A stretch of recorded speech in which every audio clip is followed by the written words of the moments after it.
tuning in to the online broadcast network, AFTERBUZZ TV. Over 20 million weekly downloads in over 150 countries, and your #1 source for after-show entertainment.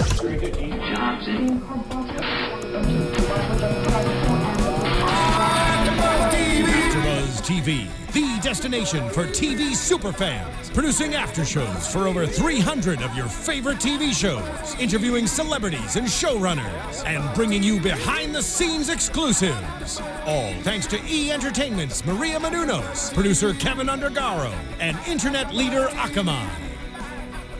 Now, let the buzz begin! Hello, everybody. Welcome to AFTERBUZZ TV's after show for Criminal Minds. I'm excited. Season premiere. I'm so excited. I am your host, Marisa Serafini. With me, I have Paulina Aguilar. Hello, everybody. I'm so excited to talk about Criminal Minds. If anyone follows me on Twitter, you know I'm obsessed with this show, and I've been asking AFTERBUZZ to do Criminal Minds, and like, and we yes, finally got it. Done. Here we are. We are doing Season 10, Episode 1, the premiere episode, which coincidentally airs on 10/1. I didn't even think about that. Yeah, Season 10, Episode 1 Coincidence? I think on not. 10/1, called X. What were your overall thoughts? It was a typical, typical episode of Criminal Minds. Nothing really surprised me. But I want to start off with talking about Jennifer Love Hewitt. I'm a big fan of her, and to be honest, I'm not sad that Blake left, and I'm pretty sure that you have the same feeling. Neither It's not am I. someone that I actually miss. She wasn't with everybody from the very beginning, so to have Jennifer Love Hewitt, it's brand new, it's refreshing, but to be honest, she wasn't exactly the first actress I would probably think of. No, okay. First of all, as I'm obsessed with this show, I loved Emily Prentice. Yeah. She was my favorite character of all time on this show, and she needs to come back. Hashtag Prentice come back. But I am, unfortunately, Blake did have a fairly sadder departure off of this show, but I'm glad they did replace her with Jennifer Love Hewitt. Not I shouldn't say replace, that's not the best word, but they added her to the cast, right, because they were in long talks considering whether to stick to the normal 6 people, the 6 panelists or BAU profilers, and then they talked about, you know what, let's just add another person because we're strong. 7 is a solid number, so right. And it's a girl. Yeah. And we have 3 strong men out there that covers, Yep. all the bases. Why not throw in, keep it going? Well, the interesting thing is with Criminal Minds, like all the main profilers that have left have all been women. Right.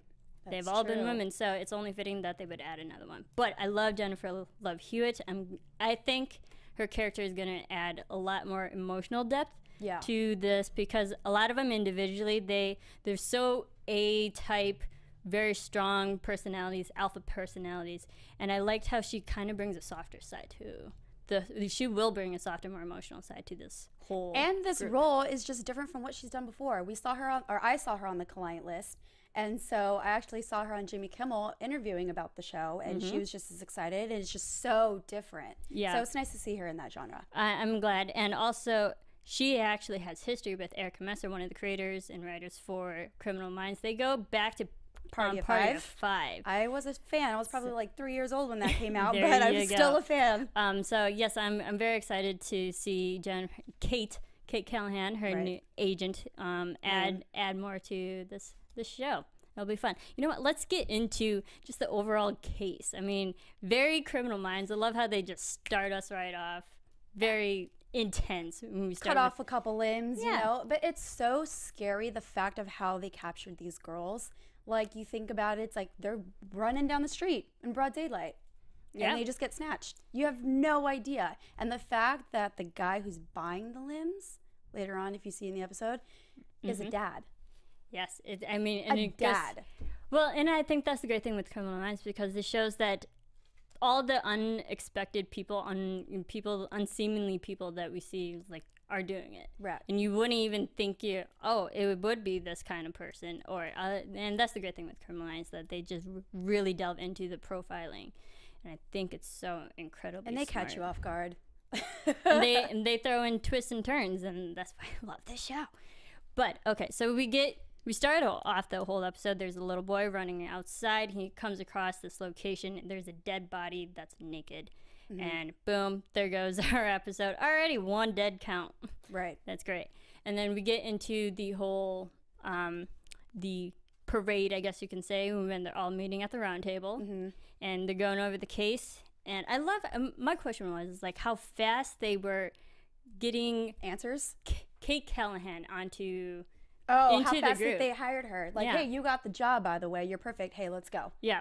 But we know over the past few months that they've been interviewing so many people, and that didn't help. And then I did love the line that to clear things up, Blake went to Boston to become a full teacher, and they keep asking Emily Prentice to come back, but she's not wanting to, which makes me think that if they actually asked Paget Brewster so many times, because she's a fan favorite. And I'm pretty sure all the fans want her back. Yeah. So it just makes sense. I love Paget Brewster too, and she always tweets out, and like she still promotes Criminal Minds. She loves the show itself as well. So I think she'll make a couple guest appearances at least. Maybe we'll see. Then we'll get into news and gossip about them. But okay, so we get into the case, and they go flying to California, Bakersfield. I mean, that's actually not too far away from here. Nope, not at all. In California. So then just like real life locations just adds the more creepy realness to it. It does. Ah, man, goodness. And they're labeling this unknown subject the Mad Butcher. And he's up to 3 bodies already. And they realized the first guy, he was cutting up the bodies. And then the second and third one, and the third body was also cut up. So they're making the profiling and seeing maybe there was an actual relation and connection. What did we think of this? How they got to that conclusion? It's just so crazy to me of how fast they get all these details. You've got Penelope up on the computer like, oh, this, blah, blah, blah. Yep. I mean, that's what the show's about. But at first, the dad, I thought he was the initial killer. I did not think there was going to be somebody else. The father, and then it was Frank. a fetish. Yeah. Frank Cowles, also special guest appearance by Kerr Smith. I mean, love him from Dawson's Creek, if anyone was a fan of that.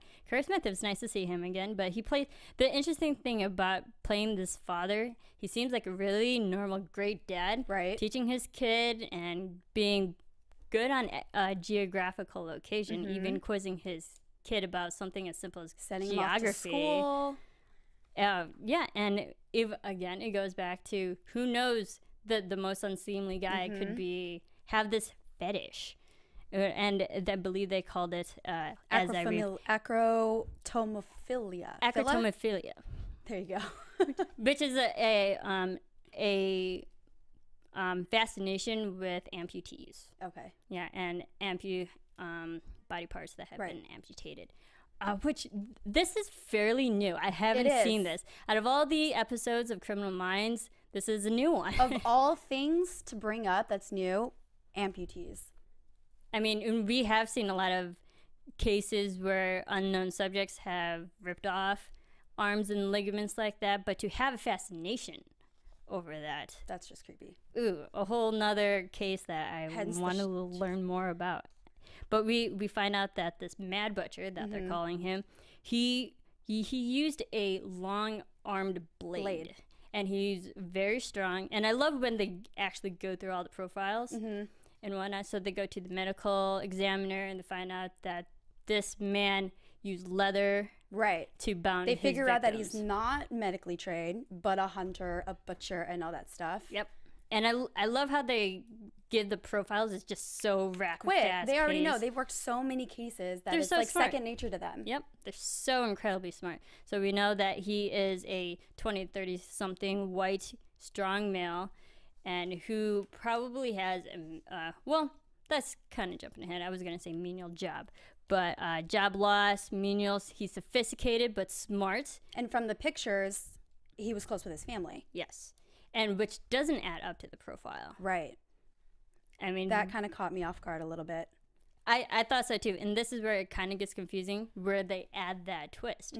Where because they said this guy, they find out his name. And his name was, as my notes are all over the place, I'm sorry. I'm so in love with this show. But the first guy, goodness. Sorry. So they actually find out that this guy is not the the unsubject, the unsub, it's actually the first victim. Right. That the killer used the first victim. That was victim a little bit as confusing for me to follow. It's that's where I got confused. The thing that kind of frustrates me is that they figure it out so quick that I don't even have time to catch up or even think about it. I have to like rewind the DVR. Yep. Like, can you say that again one more time, please? Dylan Myers. Yeah. That was it. Because of the tattoo of the family crest. Yep. But that's where the cutting came in, because the serial killer cut out all the tattoos, and that's where they were getting the profile wrong, because they thought the cutting went to sadism and all that. And I thought that was really smart, and another twist in this case. I loved it. Oh, so did I. I mean, I wouldn't have thought about that at all. But also, we do see the actual real unsub. He takes another victim who's actually alive, because they found out that this guy likes to place bodies in these locations, but he also likes to revisit them. Did you notice that he sketched them? Even throughout the episode, he would just picture where he wanted to leave him, and you would see him just sketch the torso out in the desert, out in a shed, and just leave it there. He already knew. Yeah, it goes back to the fascination. Right. But I loved how this team was smart enough to know that this guy loves what he's doing. He's placing them purposely in these certain locations just so they can visit him. They set up surveillance, and boom, they catch him. And it goes back to just, you never know. This guy's socially awkward. He lives by himself. He lives out in the middle of nowhere. And you just would not know. Now, what did you think of when he took his victim and chopped off her arm? That, I'd give props to that girl. She played it so smart. You see him wiping the blood off the blade from the previous victim, and you just go chop right off. I thought he was going to go for the head first. I guess he just takes his time with one arm, then the other, then one leg, then the other.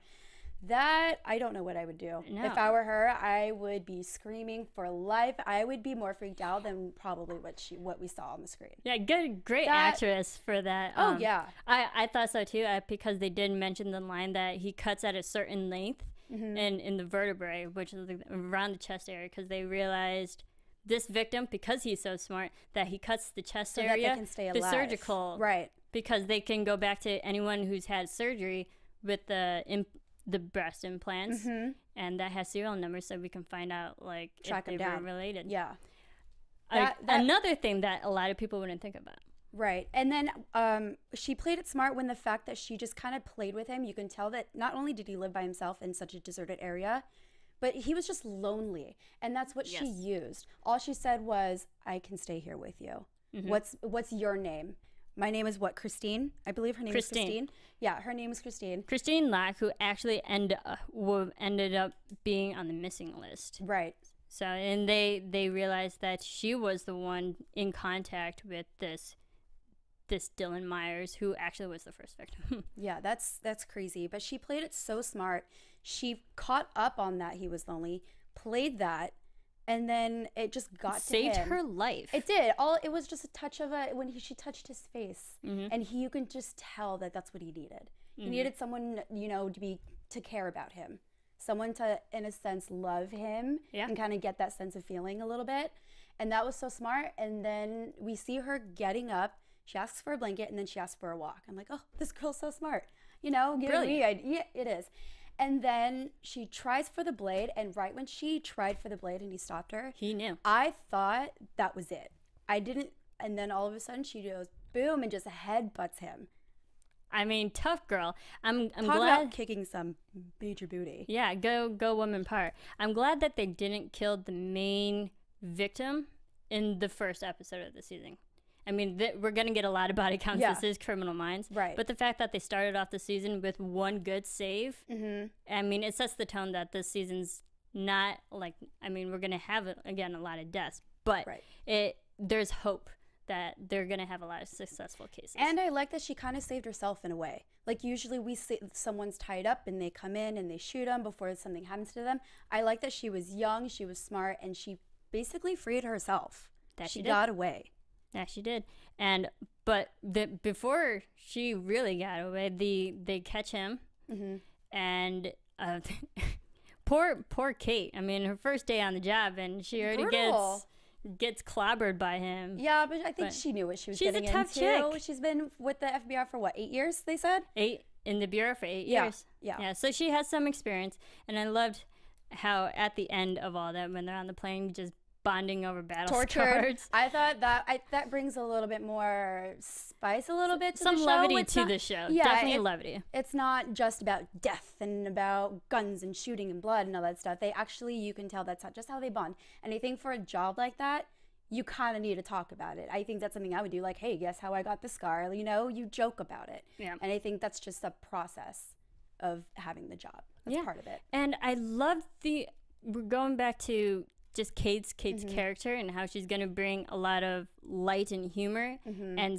emotional sense. She's very fresh. Yeah. But the fact that she gets along with everyone immediately. Yeah, she bonded with Penelope over pics and videos and hippos. Cute girly things, and I like that for Penelope. Nobody really connected her with that, and the fact that Kate can do that is nice to see. Yeah, because we've had past episodes where Penelope has been profiled by the home team, and they're saying that Penelope, she wears a lot of vibrant colors. She has fun stuffed animals and pictures. She surrounds herself with things that remind her happy because of all the death that comes on her screens. And then to have someone else to understand that and be like, and I love Penelope's lines, I need pictures of cute puppies. She talks so fast about random things, and then she goes, oh, sorry, back to the job. Right, back.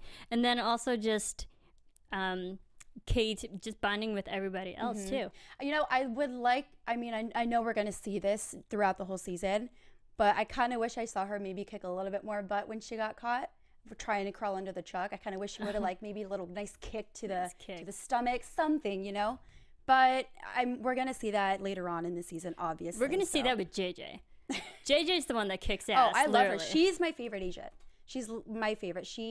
The way that she fights, if you look past how she saved her son, I don't know if you remember that. And it was just the girl on girl, just totally like 1, 2, 3. It was brilliant. I loved it. I mean, but her maternal instincts kicked in, especially like that. But also, just going back to Derek Morgan being the one that trained her and she knows how to physically fight and protect herself. That self-defense is great. So I think it'd be nice to see Kate Callahan throw down. Oh yeah, but we'll see that. We're gonna get most of that, the fighting actually, from JJ. I will gladly see both. They kick some major butt. Yeah, they're really good at it too. I loved it. There was just a lot of great moments overall. Is there anything else that you would like to talk about? The ending. It didn't just end on we solve the case. You know, we see Kate Callahan coming up talking to Hotchner about how do you leave the office with it. And, you know, it was a nice ending, and I was surprised to see it continue because now here we see human trafficking of young girls. This is broad daylight. And it goes on every single broad daylight, running, going on a morning walk, afternoon walk, whatever you want to call it, and somebody just typically asking for directions. And then boom, it happens. It happens. And the sad part is that there are people like that out in the world. Yep. You know, and it can happen anywhere. I think sometimes we're so naive that, it's never going to happen to us. But, I mean, in reality, you've got to be careful. And the fact that they show it's broad daylight, anybody can see that. Yeah. They're not even trying to go at night. No, it happens, and that's what's the great thing about the show, because it shows the realism that and all the possibilities really does happen. Oh yeah, because this is a show, and they do have dramatic creative license to it, but stuff like this does happen. And before it ended, I was kind of hoping, I thought maybe the episode would kind of continue, like they're gonna go find her now, but instead they kind of just showed all the guys just shopping online. And that I'm kind of glad that they didn't continue that, and it was just there. Like that's where it ended. It's kind of one of those things where it's like, it's still out there. Going. It exists. And that also just reflects Kate's question, because we see at the beginning, it's like, how do you compartmentalize, all of this? Because she talks to Hotch, and she's like, I know you have a lot of work, but how do you, separate yourself and deal with all the realness that goes on? And then even coming to the end of the episode, he's like, you let it go. You figure out your case, you close it up, and you move on. Right. You got to come to sense with it at some point and kind of just be like, okay, next day tomorrow. you know? It's like next case. Right. And because if you keep thinking about it, it will literally, it's It'll not eat healthy. you. It will eat you up. Alive. Especially if you've got kids, especially if you have, a husband and a family and all that stuff. Right. So we see at the end of the episode, Kate Callahan goes back home, and there's a girl on the couch. Yes. Doing school homework, fell asleep, was waiting for her. Who do you think that is? Do you think that's her daughter? Do you think that's her younger sister? Because the girls did say when I love you and whatnot. Right. She actually called Kate by her name. Right. She doesn't call her mom, and that was my first reaction. So, but that's my question. Do you think that's her daughter or a sister? I actually didn't think about the sister possibility. I've got two. I think it's either a stepmom, because we see that she's married. Or foster cared. Right. We see that she's married. They showed she had a wedding band, but we haven't seen the husband yet. So I still think it might be her mom, but I think that it's either a stepmom, who obviously doesn't call her mom, or because she's been in the Bureau for so long, maybe she wasn't there during the early life of the girl. Maybe it could be a daughter, and she kind of just came back into her life. She doesn't feel comfortable calling her mom. Maybe. See, and that's what I question, because they seem like they didn't have any problems with each other. Right. That like they do truly genuinely love each Right. other. Like she didn't resent her for being absent. Yeah, if there was any resentment, any anger towards each other, they would have no problem calling each other mom or a title. And in this case, I got the feeling that it was either a sibling or like you said, stepdaughter. Yeah. I think I'm going to go with stepdaughter. Stepdaughter. That seems like the more... That kind of makes more sense. I mean, I really haven't seen Criminal Minds kind of give a twist as far as like the personal background of a family of an agent. Yeah. We see JJ with a son. We see Hotchner with his son and what happened to his wife. But nothing really like twist or crazy, unless that's something new that they're bringing to the table. Yeah. And also, and this is the great thing about this show, and I'm going to keep saying that because I love this show so much, but I'm surprised that they brought a personal family storyline into someone who's so brand new to the show already. Because a lot of times we get the character, and that's it for a few episodes. Once we've established who they are and what they do and what they add to the team, then we get more into their background and the personal. And that even happened with Blake. We didn't see Blake's husband for a while. For a lot of episodes. And we only saw him, once or twice? Maybe three? Yeah. Because they lived far apart. Exactly, and they were constantly apart, and every time we heard about the husband, it was just literally mentioned. We didn't physically see him too long. So there were a lot of episodes before they even brought back characters, backstory into it. Right. And the fact that they already added a family element to this so brand new character is fascinating. So I think they're going to build upon more of the nurturing kind of storyline with her character. But I'm glad that they're doing that, and I think that they should, because Kate Callahan is a new agent. You know, you want to interest the fans, and they want the fans to like her. Yeah. So why not kind of give more of a backstory sooner than later? Yeah, and it also is like, how do you bring that home with you? You don't. And I think she's going to struggle with that. Exactly. I think she's going to have the hardest time, probably because you said earlier in the show that she is emotional. I can see that already. She wears her heart on her sleeve already. Kind of like Penny, but Penny's, obviously behind the scenes. She's on a computer, and it still gets to her. Penelope, yeah.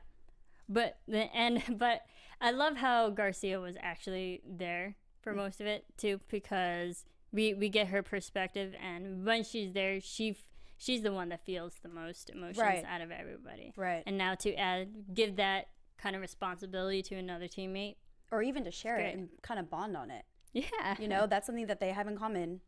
So I'm pretty sure we're going to see a really strong relationship between the two. Yeah. I really do love Jennifer Love Hewitt. I think she's an amazing cast, a perfect person to really fill the shoes of Emily Prentiss and even Blake, as much as I didn't like Blake. I don't think a lot of fans are going to miss her. No. I don't think so. I don't. Honestly, I mean, I love the show, but I loved Emily for the 6 seasons that she was on, and no one can fill her shoes. But to bring Blake, I don't really see the purpose of Blake when she was there. Because every single line that she said, I was like, someone else could have easily said that. Right. And I feel with Jennifer Love Hewitt, she can bring a bigger emotional range. I think we could have seen more depth from Blake. Yeah. Even if it was just the backstory of where she came from, how she grew up, how she got into it, and her marriage. But with Kate, I think we'll definitely see that, and I think the fans are going to grow to love her as much as we do. Absolutely. Oh my goodness, great premiere. Great premiere. Sets up for the whole season. And yes, then that ending. Oh goodness. It's kind of sad that it's still going on. Don't bring it home, but it's still going on. I don't even know what time to go on my jog anymore now. I don't go at night, but I don't even want to go during the day. Well, when you go jog, just don't give strangers directions. Or if you do, stay far away from the Life vehicle. lessons, just say you don't know. Yep, just like it's called GPS. There you Look go. it up on your smartphone because I'm sure you And if probably you don't have a phone, one get a of those. Thomas guide. Yeah, get a TomTom. They still exist. Yes, that they do. All right, let's get into some news and gossip. AfterBuzz TV News. So I'm glad the show is back. We've had a good couple months hiatus. TV Guide off of Jennifer Love Hewitt that she had an interview with J Love, and they just talked about what she's bringing to the show and also her connection with Erica Messer. And they had a few little tidbits about seasons 10. So this might be a little bit of spoilers for those who may not want that, but things to look forward to, because we know Kate Callahan, she started off with the case undercover. Oh, yeah, that. I totally forgot about that. Undercover. I had no idea where that was going. And to tell you the truth, I didn't know Jennifer Love Hewitt was casted until 2 days ago when I saw her on Jimmy Kimmel. And I was like, oh. Really? Yeah, I don't know how I missed that. And so when I saw her, I obviously knew she was going to be an agent, but I didn't catch that she was undercover till later. I was just saying, whoo, right over my head. No, I knew immediately. I had no idea what was going on. The day Criminal Minds casted her, because I tweeted about it, that I was so excited for J Love to be on the show. I call her J Love because we're besties. No, not really. But her character, because she brings the undercover aspect, so she's going to be played up major for those kind of stories and going into all the undercover cases. That's going to be fun to listen to. So there's more of that. And then we're also going to find out a secret about her. We don't know what it is, but it has to go with the undercover stories. Ooh. Yeah, interesting. And then also we're going to see Penelope Garcia, because if you remember from the season 9 finale, she did shoot that man. And that was the preview. Yes. At the end of this episode. They closed it up where she shot him, or she had the gun. Yeah, she had the gun, shot the man who was going to kill Reed while he was in the hospital bed.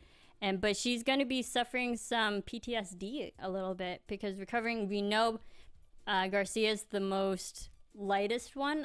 She's not the toughest one, and for her to go through a traumatic experience like that. And they just had to, of all of the agents to give that to, they had to give it to Garcia, and it's like... Yep. Poor girl. I know. I mean, she just shot a man. But I mean, I feel like they have to do that, because if she's not on the field, she's got to have some kind of relationship or issue, having that kind of job. So it fits. This is how she deals with it. Right. So we're going to see some of that. And then also Jane Lynch, who plays Reed's schizophrenic mother. Right. She might make an appearance. I like her. In this season. I love her. I love her. Jane Lynch is amazing. Because Glee is ending. I also cover that show. Shameless plug. Because Glee is on its final season, it kind of frees up Jane Lynch's schedule, so she... Hopefully we'll see her more. Yeah, hopefully we'll see more and of her she's character. not, a comedian on this show either. No, so that's nice to see the other, opposite. More talent from her. Yeah, and we haven't seen Reed's mom in ages. Right. Literally seasons. I believe the last season we saw her was season 4. It's already season 10. It's been 6 years. Come back, Jane Lynch. And then also, we're going to see a big villain come back in this show. If you remember, season 8 biggest villain, the Replicator. Ooh, he's gonna make an appearance again. Back again. I thought that story was wrapped up. Apparently not. I don't know how they do that. Does he escape 5 different times? Can they just not keep him locked up? Can they just not kill him? The death penalty maybe? No, they gotta have him coming back. I mean, but it keeps the story interesting. Absolutely. And then also, there was a quick interview with Erica Messer. She said that, oh my goodness, it's also here in my notes. I'm going through all my notes. There's like 1.5 million things I want to talk about. But Erica Messer said that there's a lot of people that might be returning for an episode. The mid-season finale, where they take the winter hiatus, they're going to treat it more like the 200th episode, where the 200th Emily Prentice came back in that one. Yeah. So it's going to be one of those episodes where a lot of faces are going to be returning. So faces, as anything goes, like previous agents, criminals, victims, previous everything. Faces. That's so what we don't she know says. who we're going to see. We don't even know, but a lot of people may return. I can dig that. More to look forward to. I'm really, really excited. So let's go into predictions, shall we? Yes, please. Let's do it. And now, your AFTERBUZZ TV predictions. All right. I mean, the great thing about this show is that each episode is fairly self-contained, and it's kind of difficult to predict. But what do we think is going to happen with Garcia and her PTSD? She's going to struggle so much. Poor girl, like I said before, she's so emotionally attached to everything, the victims, she has a heart, even, and we see in the preview, even for the criminals. The killer asks her to be at his execution. Yeah. And she's thinking about it. Very personal. And Derek Morgan, being as close friends as they are, tells her not to. It basically says, I'm not going to be there. I have your back except for this. And I think she's going to go. I think so too. I think she's going to go. We know that Penelope Garcia, she gets attached to a lot of people. And that's what she brings to her character. So I think because she has that guilt that she did kill someone, and now it would probably come from the allegation that she has to be there at the trial. And even the fact that the killer probably has no family and friends. So she's, her mentality is probably like, well, he's by himself. He's got nobody to say bye to. And then again, I shot this guy. Like, I don't know. I really don't think it's a really hard decision to make. I wouldn't go at all. But, I mean, it's Garcia. My money's that she goes. I think so, too. Because we know... I love Garcia and Morgan's relationship because they can just literally call each other out on their own ish, but still make up at the end of the end of the episode and know that they will always be there for each other because they are family. Agreed. That whole BAU team is they've been together for 10 years. Yeah, I would hope so. I would hope so. 10 years, and now we have Kate on the panel. Yes. Now my prediction for Kate is she is the stepmom to the girl that we saw doing homework. Okay. As far as her husband, we see JJ with a really good relationship. Her husband, her husband is still a cop. They understand each other's jobs. And then we see Hotchner's wife. We've seen what happened to her. That was not pretty. And he has a new girlfriend. We see Derek date her. I can't put a finger on what kind of relationship they're gonna have them, have. Is it a marriage that works? Is he the average Joe? Is he also a detective in the business? Like, I just don't know. I can't put a finger on it. I think they're definitely going to touch upon more of the family aspects, not just with Kate Callahan's family, but all the families. Because we did hear in an interview that they're going to talk about Derek Morgan's relationship.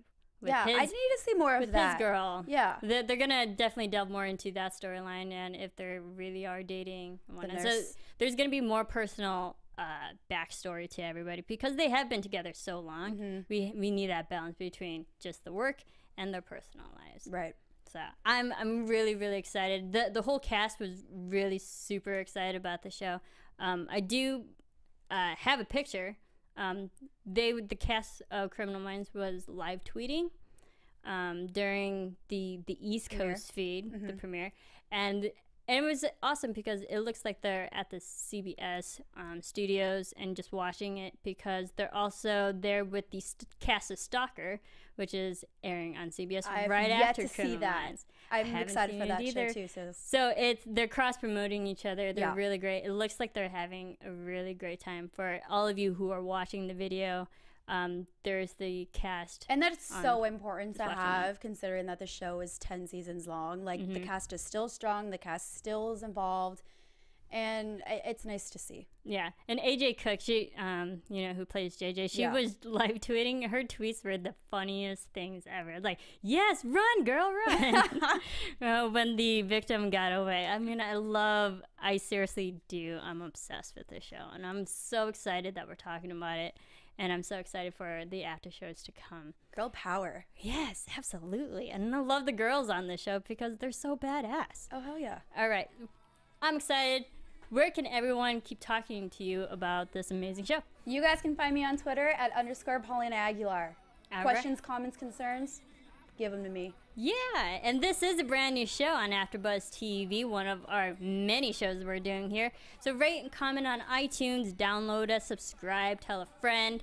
Let us know what you love about this show. It's been 10 seasons. There's so much to talk about. Tell us what you want to hear. Exactly. And oh my goodness, I want to hear it all, trust me. And you can follow me on Twitter and on Instagram at Serafini TV. You can follow all of us here at AfterBuzz on Twitter, Facebook, Instagram, all those fun social media platforms at AfterBuzz TV.